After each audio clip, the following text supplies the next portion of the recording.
Il a failli être rabbin. Il a préféré devenir alcoolique. Nathan Dever, bonsoir. Vous êtes normalien. Vous avez publié déjà 5 livres à 27 ans. Et le dernier s'intitule Surchauffe, chez Albin Michel. Et en cette rentrée, on parle beaucoup de ce livre qui figure sur les listes de plusieurs prix littéraires. Et on parle aussi de vous pour d'autres raisons extra-littéraires, parce que vous étiez chroniqueur sur CNews et vous êtes passé sur le service public à France Culture, France Info, France 5. Mais alors, c'est vous qui êtes en pleine surchauffe.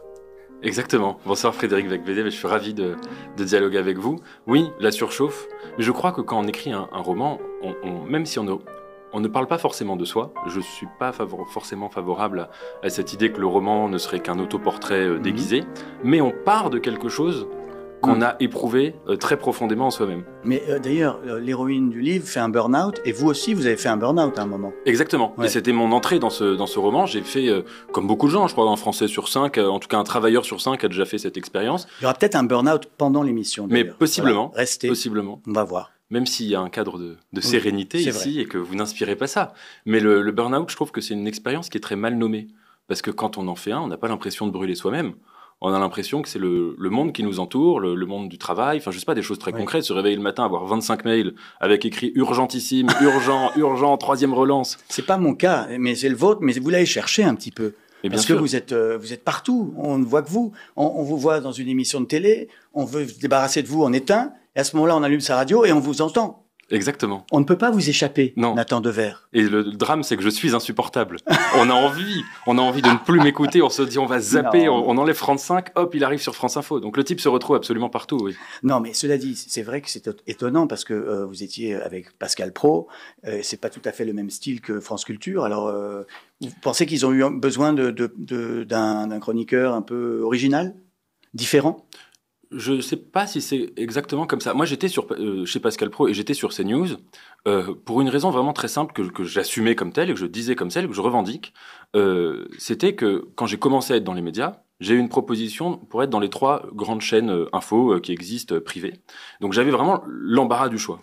Et j'ai choisi librement, sciemment, d'aller sur CNews plutôt que sur les autres pour être chroniqueur là-bas, précisément parce que c'était celle où j'avais le plus de désaccords. Et je crois, dans une période qui croit de moins en moins au débat, une société de plus en plus polarisée, où il y a des Français qui ne se parlent presque plus, qui ne se touchent plus, qui ne veulent plus questionner ensemble, réfléchir ensemble, argumenter, etc., ça me semblait important d'essayer d'aller me frotter à des idées qui soient opposées aux miennes. J'ai réussi, j'ai raté, je sais pas, c'est pas à moi d'en juger. En tout cas, moi, je regrette pas. Ensuite, maintenant, j'allais pas faire ça toute ma vie. Et c'est vrai que là, c'est des expériences qui me ressemblent le plus, entre guillemets. Ouais. D'ailleurs, vous êtes l'auteur d'un essai, Penser contre soi-même. C'est dans cet essai-là que vous racontiez que vous aviez au départ une vocation religieuse. Vous étiez parti pour devenir un rabbin. Et puis, voilà, c'est vrai que la question se pose, comment on passe de rabbin à chroniqueur télé, j'aimerais bien comprendre. Mais c'est vrai que penser contre soi-même, c'est ce que vous dites. Aller dans un endroit qui ne vous correspond pas est plus intéressant que d'aller dans un endroit où tout le monde va être d'accord avec vous. Exactement, et je crois que quand on s'est éloigné d'une religion, la religion, c'est tellement beau, c'est tellement magnifique, c'est tellement grand, c'est tellement transcendant. Quand on a pris la porte de la religion parce qu'on n'y croyait plus, on essaye, je ne sais pas si je vais réussir toute ma vie, mais on essaye de ne pas retomber dans des religions de substitution, dans des idéologies, dans des pensées toutes faites, etc. Et donc c'est vrai que quand j'interviens dans le débat public ou quand j'écris, j'essaye de ne pas me réinventer des religions. Mais êtes-vous d'accord avec vous-même ? J'essaye de ne pas l'être. Oui, c'est ça. Et ça me semble Par extrêmement exemple, là, important. ce que vous venez de dire, à savoir qu'il ne faut pas avoir une religion, en fait, peut-être que vous n'êtes pas d'accord avec ça. Peut-être. C'était pour vous foutre dans la merde. Non, mais... je vais essayer de dire le contraire d'ici 20 minutes. Oui. Bon, bref. Non, alors, Surchauffe, 2e roman de Nathan Dever, part d'une idée excellente, je trouve. C'est Jade, qui est une directrice de compagnie hôtelière de grand luxe. Elle est chargée d'ouvrir un nouvel hôtel, 5 étoiles, sur une île totalement sauvage. Une île où on ne peut pas aller sans se faire tuer. C'est bien ça. Et elle existe, cette île. Exactement, cette île, elle existe vraiment. Elle a un nom qui est magnifique. Elle s'appelle l'île de la Sentinelle ou l'île de Sentinelle Nord. Mais en tout cas, c'est déjà une idée d'un nom qui est lui-même insulaire. Et quand j'ai appris l'existence de cette île, j'ai été tout de suite fasciné. J'ai passé 2 ans à me documenter comme un dingue, à vivre sur une planète parallèle. Parce que cette île, elle est banale en apparence. Je veux dire, c'est une île qui est dans le golfe du Bengale, donc tout à l'est de l'Inde, dans un archipel qui s'appelle les îles Andaman, une île tropicale, paradisiaque, comme il y en a des milliers dans la région. Mais elle est la dernière île qui échappe à la mondialisation, qui est complètement invisible. Sur Google Earth, on ne peut rien voir d'elle, à part juste une tache verte correspondant à la canopée, parce qu'elle est habitée par un peuple qui a décidé de vivre complètement fermé, replié sur lui-même. Et c'est une métaphore, évidemment, peut-être, parce que vous êtes un philosophe de formation, donc vous avez voulu faire une sorte de conte philosophique, peut-être contemporain, la métaphore de la globalisation ou du repli sur soi. Qui a raison? Est-ce que ce sont ces sentinelles qui ont raison de ne pas accepter le capitalisme qui détruit la planète? Ou est-ce que c'est cette héroïne, Jade, qui veut coloniser le dernier endroit qui lui échappe? Le problème, justement, c'est que je trouve qu'on ne sait pas. En tout cas, je crois que c'est l'intérêt du roman, que de poser des questions sans avoir de réponse. Et dans l'histoire de cette île, et dans mon roman, c'est aussi le cas, il y a une ambivalence, parce que d'un côté, les sentinelles ont raison d'être restés fermés sur eux-mêmes. Tous les autres, en fait, ils sont arrivés il y a 60 000 ans dans cette région d'Afrique, des premières migrations humaines, mais ils sont arrivés en même temps que plein d'autres peuples. Et ce qui est intéressant, c'est que tous les autres peuples qui habitent dans les autres îles, ils ont tous disparu, ou quasiment disparu, les uns en se faisant massacrer, génocider, bon ça, entre guillemets, c'est horrible, mais c'est assez classique, voilà, mais d'autres, rien qu'en touchant la modernité. En rencontrant d'abord un anthropologue, puis en prenant un briquet, puis en prenant de l'alcool, puis etc., etc. Et en 3 générations, ils ont été décimés. Et donc, ils ont raison, les sentinelles, en un sens, de dire nous voulons vivre fermés sur nous-mêmes parce que la mondialisation tue, le monde tue. Et d'autre part, évidemment que c'est un modèle de société qui est hyper flippant en même temps. C'est des xénophobes, ce sont des anti-migrants, ce sont des gens qui refusent le mélange, c'est effrayant. Vous qui êtes plutôt progressiste, ça devrait vous horrifier. Totalement. Et c'est pour ça que j'ai écrit ce livre. C'est parce que ça me fascine tout en horrifiant leur modèle de société. Et en l'occurrence, là, ils m'horrifient. Parce que leur modèle, il consiste à dire, quand quelqu'un vient sur notre rivage, ça peut être un colon, ça peut être un militaire, ça peut être un marchand d'armes, mais ça peut être un anthropologue, un touriste gentil, un curieux, un écrivain. On va lui réserver le même sort, on va le chasser, et s'il veut pas partir, on va le buter. Oui, et évidemment, ils ont tué, notamment raconté l'histoire de John Shaw. Oui. C'est un jeune étudiant qui est allé sur cette île pour aller à la rencontre pacifiquement de cette tribu qui le fascinait. Il y est resté. Exactement, avec une petite nuance, c'est qu'il se prenait pour Dieu, en tout cas pour l'envoyé de Dieu. Il était évangéliste hardcore, et il était persuadé qu'il allait leur apporter le Christ. Ouais. Bon, mais ça, ils le savaient pas quand ils l'ont tué. Mais en tout cas, ils l'ont tué quand même. Mais il y a plein de gens qui se sont fait, des marins dont le bateau a échoué, qui se sont endormis, qui se sont réveillés, hop, immédiatement égorgés. C'est arrivé. Et donc, ce modèle-là, je le trouve, en tout cas, je trouve que l'histoire des sentinelles, elle raconte en négatif l'histoire de notre monde, de comment s'est construit notre monde. Oui, mais je dirais, à un moment, ce sont des crimes de tuer des gens. Il n'y a pas eu un moment, le gouvernement indien n'a pas eu envie de réagir, je ne sais pas, d'amener ces Indiens devant un tribunal. Ce qui est marrant, c'est que c'est le contraire, en fait. Oui. Au 19e siècle, les Anglais voulaient de force les ramener à la civilisation. Et j'en parle un peu dans le livre, celui qui s'occupait de la région, qui s'appelait Vidal Portman, il disait c'est des débiles, c'est des gens qui sont faibles, c'est des sauvages, il faut les éduquer de force. Il n'a pas réussi. Et aujourd'hui, les autorités indiennes, elles ont le réflexe inverse. Oui. Elles disent un peuple veut vivre isolé, on va donc interdire d'accès l'île avec un périmètre de 5 km et quiconque le franchit, il fera 7 ans de prison.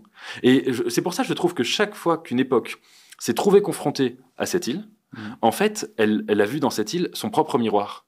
Et comme si ça racontait l'histoire, non pas de cette île, on ne sait rien sur cette île, mais l'histoire de nos propres représentations. C'est ça qui m'a intéressé. Oui. D'ailleurs, ça fait penser à Astérix. Mais oui. Le dernier petit village qui résiste à l'envahisseur romain. Et Astérix, il y a une idéologie finalement assez réac derrière, en rigolant. Mais vous comparez d'ailleurs les deux à un moment. Bien sûr, Ouais. et je les compare parce que ça ressemble évidemment énormément, à la fois sur le petit village qui résiste à l'envahisseur, et en même temps sur la force et la faiblesse. L'armée de Rome dans Astérix, elle est super puissante, super équipée, et Astérix et Obélix, tout le monde le sait, ils ont juste leur potion magique, mais c'est un peu pareil pour les Sentinelles, c'est un peuple de chasseurs-cueilleurs, donc ils ont un mode de vie qui n'a absolument rien à voir avec notre technique moderne, ils sont quasiment nuls. Les rares photos qu'on a d'eux prises depuis quelques centaines de mètres, on voit bien ça, et pourtant, ils ont survécu à toutes les catastrophes, à la colonisation, mais même très récemment au tsunami de 2004. Quand il y a eu le tsunami de 2004 dans la région, les autorités indiennes se sont dit, c'est sûr qu'ils se sont fait massacrer, et donc ils ont envoyé un hélicoptère pour aller voir ce qu'il en était des sentinelles. Et alors la photo est incroyable. On voit un chasseur sentinelle essayer de tirer à l'arc sur l'hélicoptère, parce qu'ils trouvent ça, voilà, vous n'avez pas le droit de venir vérifier. Donc je trouve que ça raconte bien aussi la manière dont une simplicité de mode de vie a pu être beaucoup plus puissante que des empires, que des civilisations qui en apparence étaient beaucoup plus perfectionnées. Dans le livre, il n'y a pas que Jade, donc Jade qui vous ressemble un peu puisqu'elle fait un burn-out comme vous. Il y a aussi Thomas, son mec, qui devient connu. Et il devient célèbre, et donc c'est un gros connard. Et ça aussi, vous vous êtes identifié à ce personnage. Bah justement, je crois que... Parce que vous décrivez assez bien là, comment la célébrité transforme quelqu'un.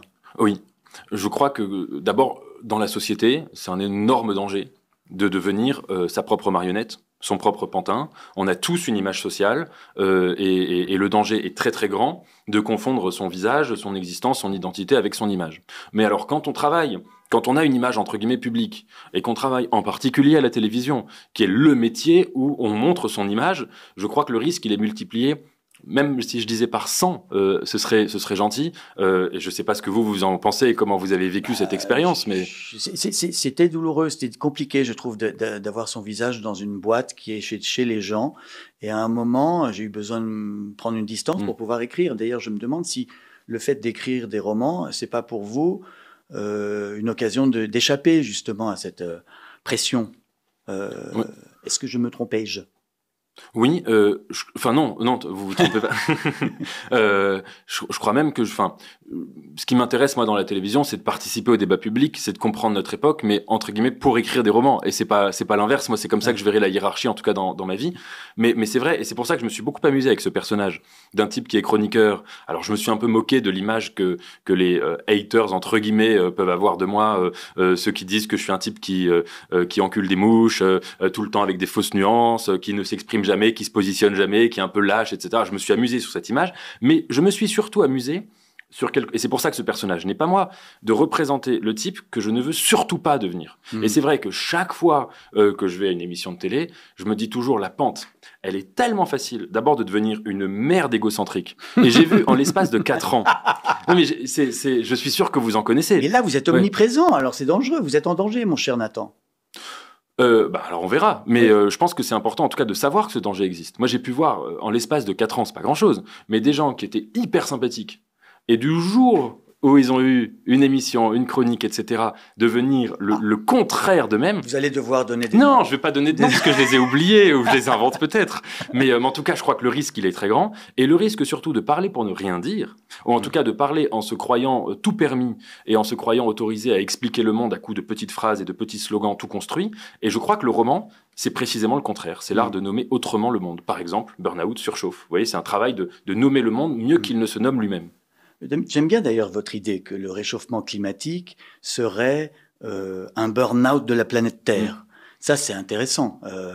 Développez cette idée, mon cher élève. Je vais essayer. On parle évidemment beaucoup du réchauffement climatique, mais je crois que quand on parle des grandes questions sociétales, on a parfois des mots qui sont déjà tout faits.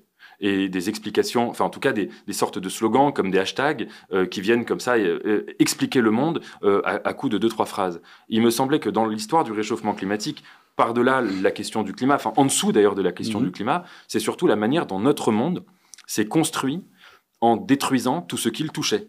Alors je ferai une distinction très simple entre la Terre et le monde. La Terre, c'est une planète qui ne nous appartient pas, sur laquelle l'homme n'a à peu près rien à foutre. En tout cas, il est minoritaire, il est en danger, il est menacé par la nature. Et le monde, c'est la transformation de la planète Terre en un espace qui est aménagé pour nous, où on peut se sentir partout chez soi, qui est uniformisé.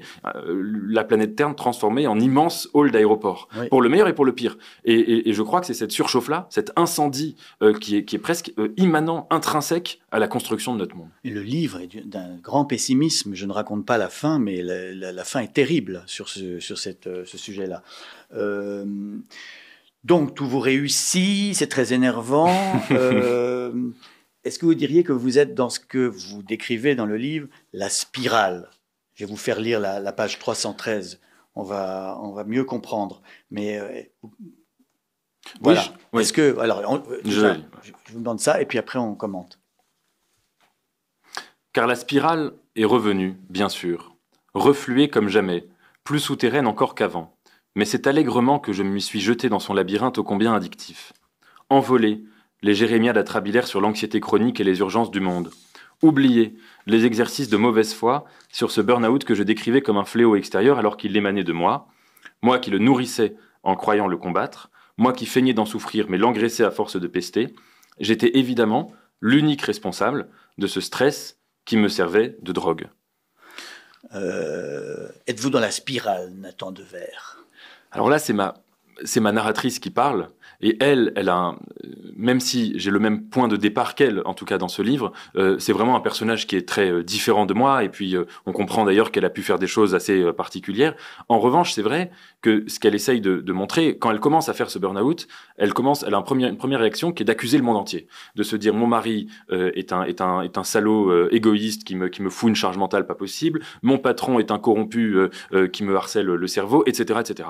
Et puis il y a un moment où elle se rend compte que non seulement elle fait partie du monde, mais que ce mal du siècle, qui est peut-être la surchauffe, elle y participe pleinement, et que même elle y prend plaisir. Parce que, évidemment, et c'est toute l'ambiguïté que je voulais laisser du début à la fin de mon livre, c'est que cette surchauffe du monde, elle a un aspect absolument effrayant, elle a un aspect absolument terrible, mais elle a aussi un aspect grisant. C'est pas pour rien d'ailleurs que mon roman il se passe dans le monde des hôtels, parce que les hôtels c'est un univers fascinant. C'est l'utopie consumériste par excellence, quoi. L'utopie consumériste, il y a aussi un côté dandy, il y a aussi un côté très romanesque. On est chez soi partout en même temps, les jamais, un mode de vie extrêmement léger, sans valise ou en tout cas avec le minimum.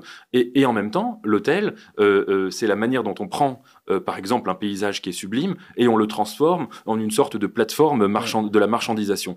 Et donc je voulais montrer du début à la fin qu'il y a véritablement cette ambiguïté d'une spirale qui est délicieuse, d'une surchauffe qui est délicieuse et qui est d'autant plus délicieuse qu'elle est brûlante. Et d'ailleurs je crois que c'est le paradoxe du feu de façon générale. C'était aussi le sujet de votre premier roman, Les liens artificiels, en 2022, parce que vous faisiez un livre sur le métaverse. Alors le métaverse, c'est le fantasme de Mark Zuckerberg de transformer, de créer une nouvelle réalité, une réalité alternative. Et là aussi, ces hôtels de luxe sont une forme de rêve impossible ou d'autres vies, une vie parallèle, une vie meilleure et complètement bidon. En fait, vous aimez bien dézinguer l'artifice. Vous allez terminer, à mon avis, dans la nature, en pagne, dans une forêt amazonienne. Je vous vois bien avec un arc et essayant de tuer quelques perdreaux. C'est possible. Et on fera une émission dans la forêt amazonienne ensemble. Oui. D'ailleurs, Jade fume beaucoup d'herbe. Oui. Hein? Oui. Bon, voilà. Mais vous voyez, alors pas une question. Pas moi.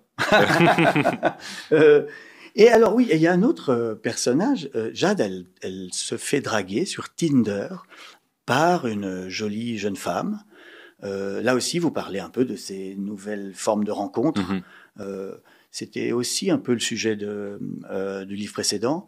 Et donc, ça, vous avez expérimenté ces réseaux de rencontres ou c'est trop gênant de répondre? Non, c'est pas gênant de répondre.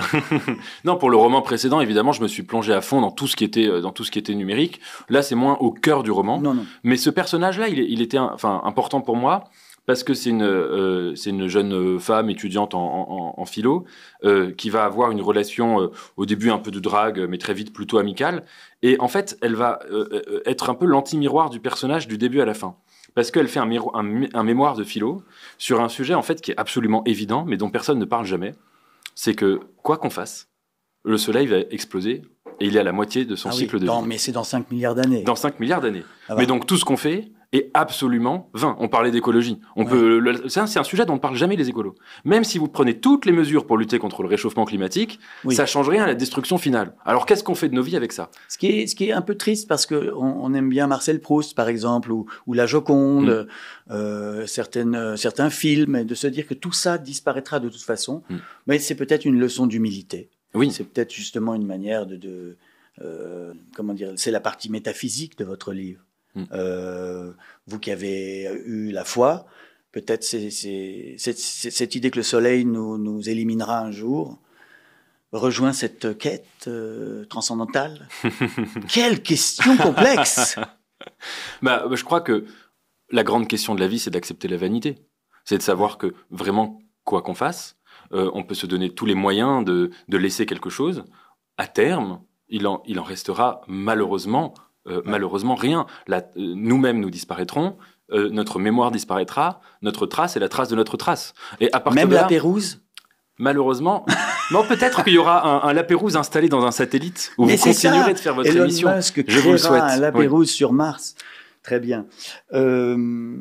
Alors, malgré la surchauffe, vous ne transpirez pas en écrivant votre livre. Il y a beaucoup de moments de plaisir. Et c'est d'ailleurs ce qui sauve du conte philosophique qui pourrait être démonstratif ou manichéen. Je trouve que vous arrivez toujours à vous amuser. Et donc, nous aussi, je cite une phrase qui est désespérante mais drôle.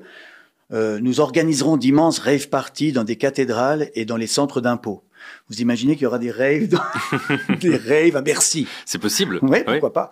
Ce sera le signe que c'est la fin du monde, en tout cas. Et j'ai vu, il y a un épisode des Simpsons là-dessus, où c'est la fin du monde, et les gens qui sont à l'église vont se bourrer la gueule, et les gens qui se bourrent la gueule partent à l'église. Oui. Mais je l'ai vu après.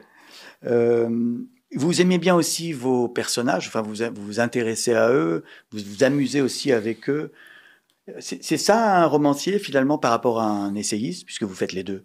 C'est de se mettre à la place de quelqu'un et voilà. Qu'est-ce que je ferais si je bossais pour Six Senses ou je ne sais pas quelle chaîne hôtelière de luxe. Je crois que c'est ça, et je crois que c'est arrêter de réfléchir. D'abord, par rapport à un essai. Quelles vacances. C'est important. Non, mais c'est vrai. Arrêter d'avoir des certitudes, arrêter d'avoir des vérités. On peut écrire un essai ou un article dans le journal quand on a quelque chose à dire. Je crois que le roman, c'est l'inverse. C'est quand on dit « je suis paumé ». Je suis paumé devant un sujet qui me dépasse, qui me fascine, qui est sublime, qui est beau, qui m'emporte, mais je n'ai rien à en dire de définitif. Ouais. Et sur les personnages, c'est un peu ça aussi. C'est les voir se construire.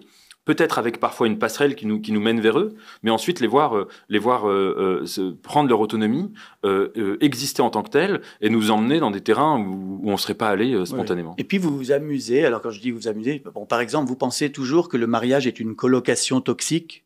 Non, voilà, ça moi je ne le pense pas. J'ai la chance de l'être, de vivre, je ne le vis pas ainsi. Ouais. Et vous dites aussi que la planète est un arrière-plan pour les stories Insta. Oui. Oui, c'est pas faux. C'est pas faux. Ça...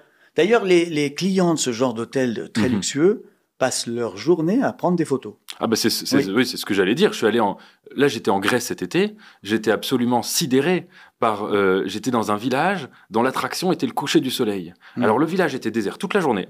Et entre 17h et 19h, des bus entiers qui se déversaient, de gens qui prenaient leurs photos et qui regardaient même pas le soleil se coucher. On est en effet, je crois, dans cette réalité, et je crois que c'est assez banal d'ailleurs de le souligner. Oui. Alors, j'ai un seul bémol dans mon papier sur votre livre du Figaro. Je dis que les passages sur la tribu des Sentinelles sentent un peu la documentation, parce que évidemment, vous n'êtes pas allé sur cette île, sinon vous ne seriez plus là pour en parler. Mais c'est vrai, ça, vraiment, il y a personne qui ait réussi à aller sur l'île des Sentinelles en revenant vivant. Oui, alors c'est vrai que moi d'abord, évidemment, quand on écrit sur une île comme ça pendant 2 ans dont on ne peut rien savoir, on a tout de suite la tentation, évidemment, de se dire j'aimerais bien savoir, y aller, mais en effet, 1, c'est interdit. 2, quand j'ai fini d'écrire le livre, au moment où il partait à l'impression, il y a un touriste américain, russo-américain, qui est allé sur l'île pour déposer une canette de soda sur la plage, qui voulait offrir aux sentinelles. C'est pour vous dire, il y a des malades dans le monde. Il doit y avoir 5000 fous furieux dont je fais un peu partie, qui sont vraiment fascinés par cette île, et il va faire 7 ans de prison. Le type, juste pour avoir posé sa canette. Il n'a pas été tué, il a été arrêté avant de pouvoir vraiment rentrer. Et il y a eu des anthropologues, dans les années 70, dont un qui s'appelait Trinoclade Pandite, qui ont fait des explorations, mais qui pour la plupart s'arrêtaient vraiment sur la plage. Et une fois, il est rentré, il a fait 3-4 mètres à l'intérieur, mais c'est tout. Ouais. Et donc, c'est vraiment fascinant. Ouais. C'est l'île... En fait, un remake de l'île mystérieuse ou de l'île au trésor de Stevenson, mixé avec Koh-Lanta. C'est ça, votre livre. Oui. Alors, on passe au jeu devine tes citations. Ah oui. Cher Nathan, je vous lis des phrases de vous tirées de vos différents livres. C'est intimidant, ça fait peur. C'est effrayant. C'est-à-dire que je suis l'équivalent parisien d'un sentinelle, quoi, de la tribu des sentinelles. Je suis là avec mon arc et mes flèches. Est-ce qu'en général, les gens se trompent? Ou répondent bien? Ça dépend. Il y a Amélie Nothomb s'est jamais trompée parce qu'elle est hypermnésique. Il y en a, ils se gourrent. Je crois que le plus mauvais à ce jeu, c'était Patrick Besson. Mais il faut dire qu'il a écrit une centaine de livres. Oui. Alors, c'est pas évident. Bon, je suis embêté parce que la première phrase, je vous l'ai déjà dite. Le mariage est une colocation toxique. Oui. Bon, c'est dans Surchauffe. Ouais. Donc, la deuxième. Nous ne sommes plus des hommes, mais des nombrils hurleurs. C'est dans les liens artificiels et c'est probablement au début, je crois. Mmh. Vous aimez la science-fiction? Parce que vous dites, nous ne sommes plus des hommes, on entre dans une sorte de post-humanité avec l'IA, avec les robots. Et c'est vrai que vos deux romans sont un peu des romans de SF. Vous en lisez beaucoup de la SF? Non, j'en lis pas trop. Non, j'aime bien j'admire beaucoup les romans d'anticipation, mais de science-fiction un peu moins. Enfin, en tout cas, c'est pas mon genre préféré. Donc, vous diriez que vous écrivez plutôt des fables, des fables dystopiques, peut-être. Je ne sais pas comment définir votre travail. Aidez-moi. Je dirais, en tout cas, quand je lis un roman ou quand j'en écris, que pour moi, le personnage principal d'un livre, c'est pas ce qu'on appelle son personnage principal, c'est le lieu où il se passe. Ah oui. Et donc, c'était le métavers dans les liens artificiels. Ouais. Avant, j'en avais même écrit un qui se passait dans un cimetière, et c'était le cimetière. Ouais. Et là, c'est cette île. Et quand j'en lis, c'est pareil. Quand on lit Proust, évidemment, quand on lit n'importe quel romancier, je pense que les lieux construisent chaque fois un univers et construisent même une langue et un rapport au monde.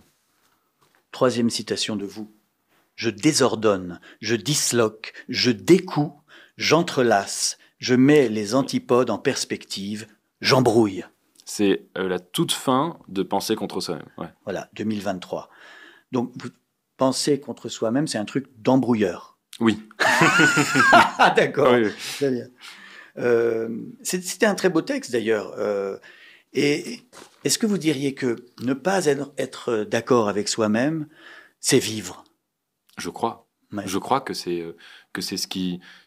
Je crois que c'est vivre et je crois que c'est vraiment, d'ailleurs, la littérature, c'est ça. Ce que j'aime, j'ai l'impression que tous les écrivains ont un point commun, en tout cas tous ceux que j'admire, c'est qu'ils sont tous un peu décalés par rapport à eux-mêmes. Il y a toujours une sorte de fragilité. Ils ne parlent pas de la même manière, de doute. Et en dehors des écrivains, c'est vrai qu'il n'y a rien de plus chiant que quelqu'un qui est fixé dans son... C'est le monde actuel qui est comme ça. Les gens veulent voir des gens d'accord avec eux. Les gens veulent disqualifier toute personne qui a un autre discours que le leur, y compris le tuer. Oui. Il y a des deux côtés. Maintenant, quand on est en désaccord, on se tire dessus avec des armes à feu. Et il ne faut plus être amis. Oui. C'est cette tendance de plus en plus à avoir des amis. On surveille même dans les restaurants les gens qui parlent à des personnes politiques. Ils sont filmés à leur insu. C'est ça. Pour vous devez beaucoup souffrir en fait dans ce monde. Oui, alors je crois que c'était quand même le cas de tout. Enfin, je sais pas, mais je me demande si c'était pas le cas de toutes les époques. Ouais, on a l'impression que, enfin, peut-être on rêve d'un passé où les gens acceptaient de discuter. Oui. Mais à part ici, ça n'a plus lieu. Mais vous avez raison, et je le dis sans ironie, je pense qu'il y a un trésor de la France, qui est l'art de la conversation, et qu'il faut défendre, alors qu'il pouvait avoir un côté dandy quand il n'était pas menacé, mais quand il devient menacé, et quand cette tradition de la tolérance, de l'ironie, du second degré, du doute, ou même de l'engueulade. C'est très sain de s'engueuler avec quelqu'un plutôt que de lui tirer dessus. Bien sûr. Ouais. Et de dire éventuellement même des conneries dans une discussion et de revenir dessus plus tard. Et ça, c'est hyper important de le défendre. Bon, alors là, maintenant, je vous prends au mot. Prenons un exemple précis. Le conflit israélo-palestinien. Est-ce que vous parvenez à penser contre Israël? Est-ce que c'est quelque chose de possible quand on est juif?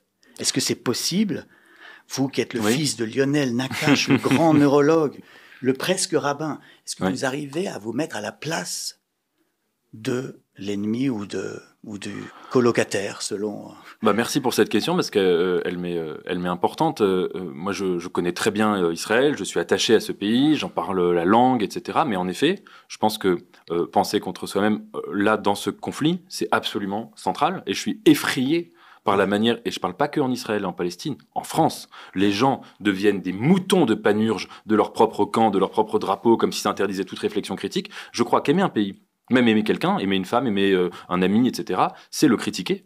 Et moi, avant de critiquer d'ailleurs le camp ennemi, je pense qu'il faut toujours commencer par critiquer son camp, idéologique, politique, etc. Et dans le cas d'Israël, moi, je suis désolé de faire de l'autocitation, mais je pense que c'est important dans ce sujet, mais avant même le 7 octobre, j'avais écrit une tribune qui m'avait été vachement reprochée en Israël, dans le monde, sur l'extrême droite israélienne qui pratiquait des pogroms en Cisjordanie. Et aujourd'hui encore, moi, le spectacle, c'est même pas de l'extrême droite, c'est des fascistes fanatiques, c'est des sortes d'islamistes juifs, je sais pas le dire comme ça, voir ces gens-là être dans une partie du gouvernement en Israël, ça m'est absolument insupportable. Donc je pense que c'est très important. Et ça ne veut pas dire être complaisant vis-à-vis des problèmes ennemis. Ça veut dire que aimer son propre pays, aimer son propre camp, aimer son propre État, aimer ce qu'on aime, ça suppose de le critiquer. C'est comme ça qu'on aime. Oui. Autre phrase de vous, ce n'est même pas qu'il faut travailler pour vivre ou vivre pour travailler, puisque l'existence elle-même se perd dans une boucle insensée. Travailler pour travailler. Je crois que c'était Ciel et Terre. Bravo, Ciel et Terre 2020. Ouais. Vous voyez, vous aussi, vous êtes très bon à ce jeu, vous êtes très bon à tout en fait. C'est très énervant. Mais c'était votre premier roman chez Flammarion, qui était un peu déjà sur le burn-out, parce qu'un type qui travaille pour travailler. Oui. Quand est-ce que vous vivez exactement? Peut-être quand vous écrivez? J'adore. Oui, déjà si. Je pense que je sais pas si c'est votre cas aussi, mais une journée sans écrire, je trouve que ça me met de mauvaise humeur. Ça met de très mauvaise humeur et c'est désagréable pour soi-même, pour les autres aussi, autour de soi, je crois. C'est une maladie, hein. De toute façon, d'être écrivain est une maladie, je le pense sincèrement. C'est un handicap. On a besoin de sortir quelque chose de soi, sinon on est invivable. Invivable, exactement. Vous êtes d'accord. Bon. J'aime quand les invités sont d'accord, finalement. Pour l'instant, je suis d'accord avec tout ce que vous avez dit. J'essaie de penser contre moi-même quand même. Hein. Ouais. L'homme que je ne suis pas est fondamentalement inaccessible. Où avez-vous écrit cela? Le début d'Espace Fumeur. Bravo, 2021, quel bon élève, c'est énervant. Déjà une réflexion philosophique sur le fumeur. Est-ce qu'un fumeur peut penser comme un non-fumeur? Ah voilà, vous avez trouvé la limite. Oui. Alors ça, c'est vrai. Vous êtes toujours fumeur? Oui, et je déteste l'hygiénisme. Je trouve insupportable. Vraiment, autre maladie de l'époque. Donc ça, c'est vrai que je pense pas contre moi-même là-dessus. Parce que renoncer à la cigarette, ça aurait été penser contre vous-même. Vous avez raison. Alors, quel est l'homme que vous n'êtes pas? Est-ce que c'est un fêtard? Est-ce que c'est un oisif? Est-ce que c'est un paresseux? Celui que vous n'êtes pas? Dans mon cas, je dirais que d'abord c'est le rabbin que j'aurais pu être. En tout cas, quand j'écrivais même ces mots, je pensais à ça parce que j'avais vraiment une vie qui était programmée entre guillemets ou que je m'étais programmée et qui n'aurait rien eu à voir avec ma vie. Et ensuite évidemment, je crois que chaque fois qu'on fait quelque chose dans son existence, qu'on prend un choix, qu'on prend une décision, on exclut quelqu'un. On se prive de l'autre. Exactement. Et donc il y en a plein. Mais ça vous arrive pas parfois d'avoir une crise de doute, de vous dire mais je suis frivole, je suis superficiel dans ce monde audiovisuel, j'aurais mieux fait de prier pendant tout ce temps? Pour le coup non, parce que moi quand j'ai fait mes études de philosophie après ma thèse, etc., et j'ai enseigné à la fac, je trouve qu'il y a quelque chose qui est vraiment, mais si je dis criminel, j'exagère, mais insupportable en France. C'est la séparation entre le monde universitaire et le monde médiatique. Je trouve ça insupportable des deux côtés. Cette manière dont parfois... il y a un snobisme. Oui. Les snobs, c'est plutôt les universitaires. Qui veulent pas aller dans les médias. Et qui peuvent avoir leur raison, parce que du côté des médias, souvent quand on invite des gens, vous n'êtes pas un média, vous êtes un écrivain, etc. Mais dans les médias, quand on invite des gens, souvent, on se prend pas vraiment la peine de lire leurs livres à fond, on leur pose des questions qui sont tout de suite pour aller chercher le lien avec l'actualité, etc. Donc il y a une peur des universitaires à aller dans les médias, je le comprends, mais je crois que les universitaires et les médias doivent travailler chacun de son côté pour essayer de recréer quelque chose là-dessus. Parce qu'un débat où il y aurait que des gens médiatiques qui accepteraient d'y participer, c'est un débat qui deviendrait débilissime. Et à terme, c'est dangereux pour nos sociétés. Il y a une forme de puritanisme des universitaires, mais c'est vrai qu'il y a aussi un danger maintenant venant des médias. Regardez, Donald Trump, c'est un animateur de télé qui se retrouve l'homme le plus puissant du monde. Et qu'est-ce qu'il fait? La première chose qu'il fait, c'est réduire les budgets des universités. Exactement. Donc il y a peut-être même qu'ils ont raison d'avoir peur des médias, les professeurs. Oui, ils ont raison. Ils ont leur raison, en tout cas. Mais je pense qu'ils ont tort de faire ceux qui font ce choix ont tort de faire ce choix. Parce qu'ils ne se rendent pas compte que, d'abord, la pensée, quand on peut pas l'exprimer, ça devient souvent une pensée en vase clos à la fin, qui ne fait pas le tour du quartier latin, et que c'est très important. Dans la République, le fameux passage du mythe de la caverne, quand Platon dit que le philosophe doit sortir de la caverne, ça s'arrête pas là. Une fois que le philosophe est sorti, il doit revenir dans la caverne. Et le travail du philosophe, il se passe dans la caverne. T'es sorti pour voir la lumière, après tu reviens, on pourrait dire aujourd'hui dans l'arène médiatique, pour faire ce travail-là. C'est la mission philosophique par excellence. C'est pas de rester tout en haut, et c'est pas de rester dans sa tour d'ivoire, et c'est pas de rester à l'université non plus. Donc je regrette pas du tout de participer au débat public. Oui, c'est vrai que Platon avait inventé la télévision avec ce mythe de la caverne. Mais oui. C'est un endroit où on projette des images sur le mur, donc c'est le cinéma et la télé. Exactement. On passe au questionnaire du Bec BD. Oui. J'allais pas faire celui de quelqu'un d'autre. Pourquoi un jeune devrait-il lire Surchauffe plutôt que de scroller sur TikTok? Ah, c'est une belle question. Un jeune a raison, je trouve, enfin pas tous, mais pour ceux c'est le cas, d'avoir une fascination pour les écrans. En tout cas, je comprends qu'ils puissent être fascinés par les écrans et se dire le papier, ça me saoule, les livres, ça me saoule. Et c'est vrai que quand j'écris, j'essaye en particulier de penser au fait qu'aujourd'hui, le livre séduit beaucoup moins qu'avant. Oui. Et je pense qu'au lieu de se replier, il faut se dire, c'est un challenge, c'est un défi pour la littérature que d'essayer d'aller reconquérir des gens qu'on a pu perdre. Oui, parce que vous avez 27 ans, dans votre génération, il y a peu de gens qui lisent. Enfin, vous avez beaucoup de gens peut-être autour de vous puisque vous êtes normalien. Non, mais c'est vrai. Il y en a on lit de moins en moins, et même au cinéma. C'est marrant parce que souvent les gens regardent leur iPhone ou leur téléphone pendant qu'ils voient le film, parce que même voir un film de 3 heures, ça devient trop long. Ouais. Mais je crois que c'est extrêmement excitant parce que il y a là la possibilité de se dire, un peu comme quand la photographie a été créée, c'est là qu'il y a eu les mouvements en peinture les plus intéressants parce qu'ils se sont libérés du réalisme. Peut-être que là, on peut aussi créer quelque chose qui va reconquérir ces jeunes et ces moins jeunes qui aiment moins les livres. Ouais. Souhaitons-le. Souhaitons-le. Que savez-vous faire que ne sait pas faire ChatGPT? Une question difficile. Ouais. Est-ce que ChatGPT est drôle? Je ne sais pas si je suis drôle. Je ne crois pas encore, mais peut-être que ChatGPT 8 sera drôle. Mais c'est vrai qu'il y a beaucoup de trucs marrants dans votre livre, je reconnais. Mais j'aime bien rire, oui, mais en tout cas, c'est pas...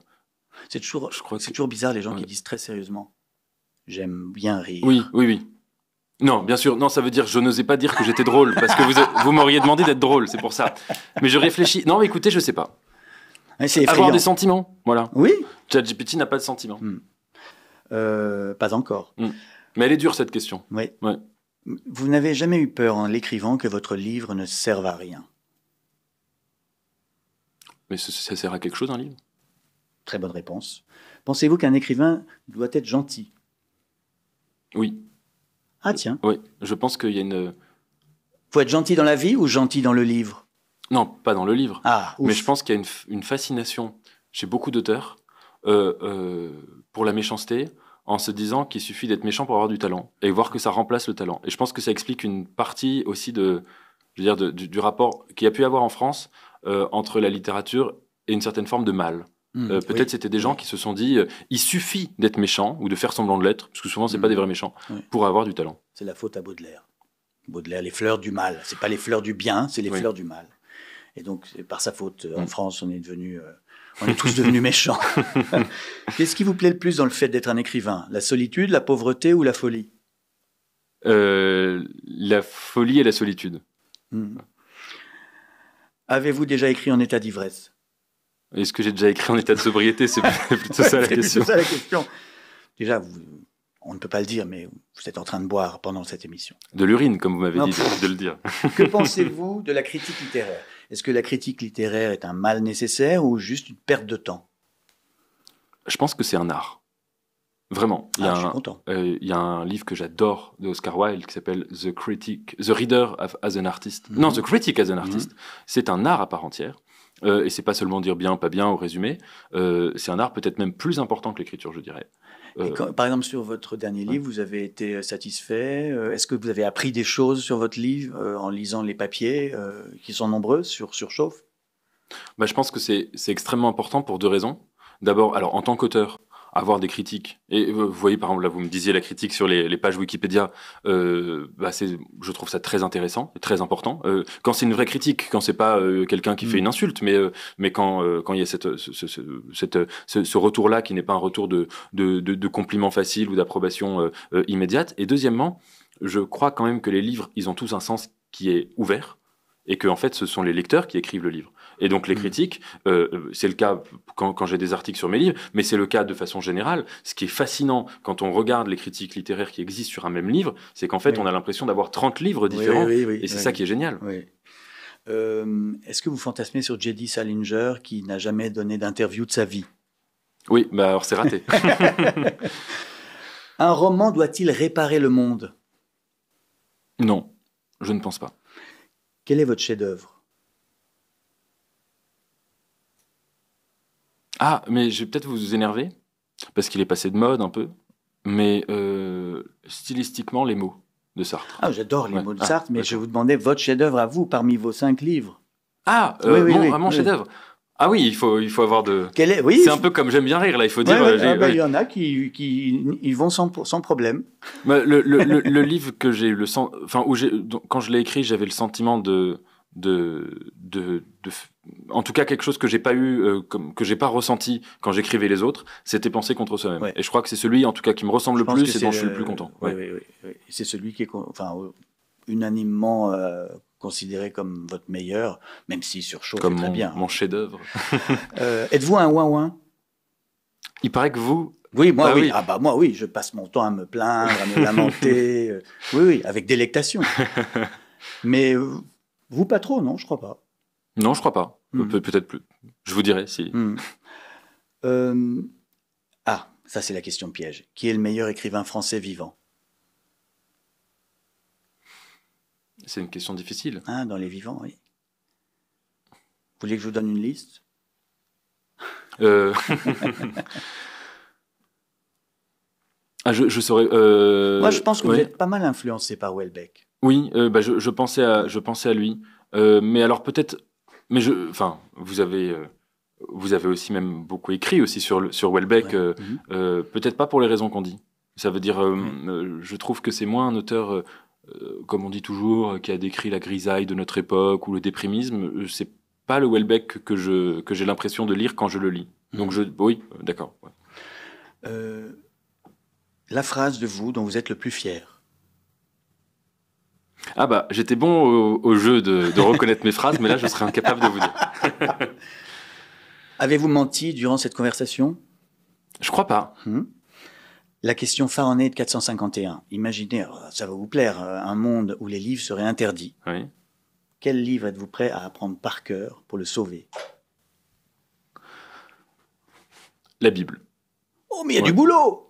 Oui, mais c'est combien de pages? Au moins, si je le connais par cœur, j'ai de la lecture. De la lecture mentale. Oui. Donc, y a-t-il un livre qui vous a sauvé la vie?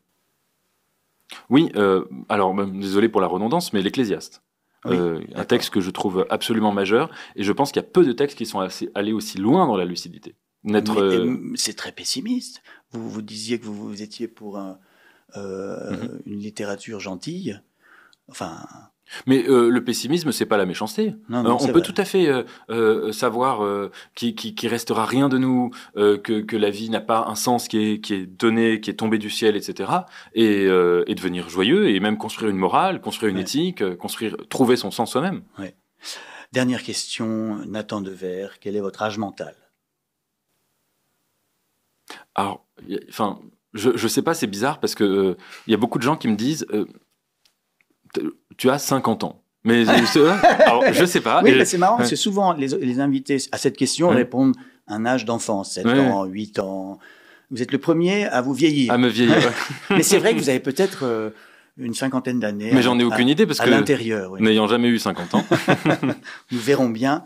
Merci infiniment, Merci Nathan Devers, d'être venu dans cette émission pour parler de surchauffe. Donc, je donne l'ordre à toute personne qui tombe sur cette émission de lire Surchauffe aux éditions Albin Michel. Abonnez-vous, commentez, insultez-moi en allemand, ça m'aidera à progresser. Si vous voulez sponsoriser cette émission, allez sur conversationcheslapérouse@gmail.com et envoyez-nous vos dons. Et ça me permettra d'acheter des bouteilles de vin blanc pour Nathan. Et enfin, n'oubliez pas, c'est le plus important, lisez des livres, sinon vous mourrez idiot. Bonsoir. Merci. Merci.